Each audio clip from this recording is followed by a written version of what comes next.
Web designing softwares අතරින් හොඳම web designing software එකක් හැටියට හඳුන්වන්න පුළුවන් මේ Dreamweaver. මම මේ කොටස තුලින් ඔයගොල්ලොත් සමග Dreamweaver එකේ workspace එක පිළිබඳව සාකච්ඡාවක යෙදෙන්න බලාපොරොත්තු වෙනවා. Dreamweaver workspace එක ගැන කියනවා නම් එක එක versions වල එක එක පහසුකම් සලසලා තිනවා. මම භාවිතා කරන්නේ මෙතනදී CS4 version එක. මේකේ උඩම tool bar එකේ උඩම title window එක ගාව තියෙනවා designer compact කියලා ඒ වගේ එක එක workspace තියෙනවා අපිට තෝරගන්න පුළුවන් app developer. ඒක ක්ලික් කරාම අපේ workspace එක මේ විදිහට වෙනස් වෙනවා. ඒ වගේම app developer plus කියලා තියෙනවා. ඒක ක්ලික් කරාම තව විදිහකටත් ඊට පස්සේ classic එතනදී split view එකක් ලැබෙන්නේ.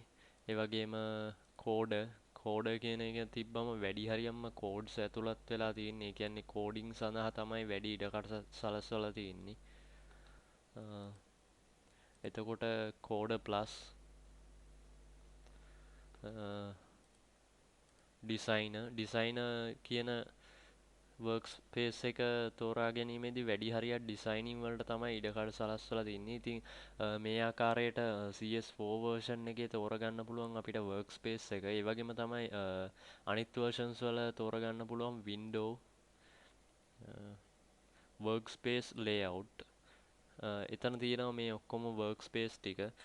අපිට කැමති ඒවා ටික select කරලා ඉවරලා අපේ පහසුව සඳහා යොදා ගන්න පුළුවන්. ඒ වගේම අපිට මේවා මැනේජ් කිරීමේ හැකියාව තියෙනවා. මං දැන් මේ වින්ඩෝ එක මං මෙතනට ඇදලා ගත්තා. ඔයගොල්ලන්ට පේනවා මෙහෙම ඩ්‍රැග් කරලා අපිට අවශ්‍ය තැනින් දාන්න පුළුවන්.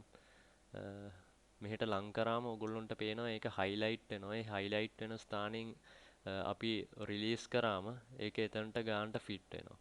ඒ වගේම තමයි මේ properties මේ පැනල් එකත් අපිට ඕන තැනකින් ගෙනියලා තියන්න පුළුවන්. මෙතන highlight වෙනවා. එතනින් අතහැරියම එතනට ගානට fit වෙනවා. ඉතින් මේ විදිහට අපිට මේ Dreamweaver workspace එක edit කරගන්න පුළුවන් අපිට අවශ්‍ය කරන ආකාරයට. අපිට ඒ වගේම මෙතන තව පහසුවක් තියෙනවා. ඒ තමයි මං භාවිතා කරන විදිය වෙනස්. එතකොට ඕගොල්ලෝ භාවිතා කරන විදිය වෙනස්. ඒ වගේ තියෙනවා. එක එක්කෙනා භාවිතා කරද්දි Tamanට පහසු ආකාරයට මේ workspace එක හදාගෙන තමයි භාවිතා කරන්නේ.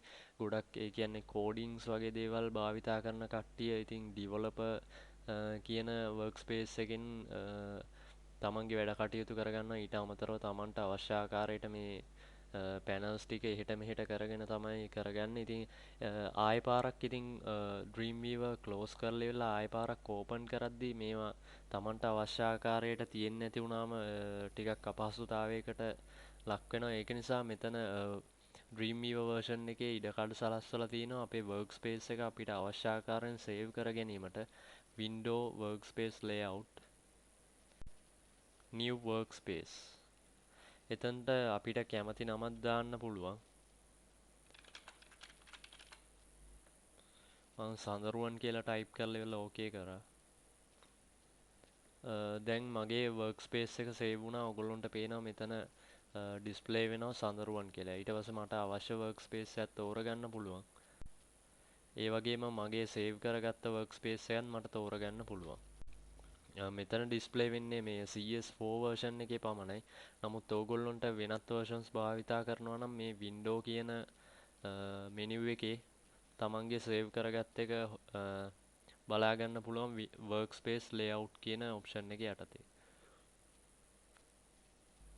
ඉතින් මෙන්න මේ විදිහට තමයි Dreamweaver workspace එක හැදලා තින්නේ. ඒ වගේම තව ඕගොල්ලන්ට tools ටික බලා ගන්න පුළුවන්. මෙහෙම tabs වලට categorize වෙලා තිනවා. common එක යටතේ hyperlink, එතකොට email link, anchor tags වගේ images, flash, එතකොට layout tab එකේ තියෙනවා tables වගේ එක එක ඒවා තියෙනවා. අපි මේ ගැන ඉස්සරහට සාකච්ඡා කරලා බලනවා.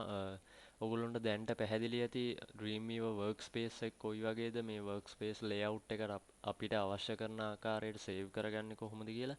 අපි ඊළඟ කොටස් වලින් සාකච්ඡා කරමු වැඩිදුර Dreamweaver භාවිතා කරන ආකාරය.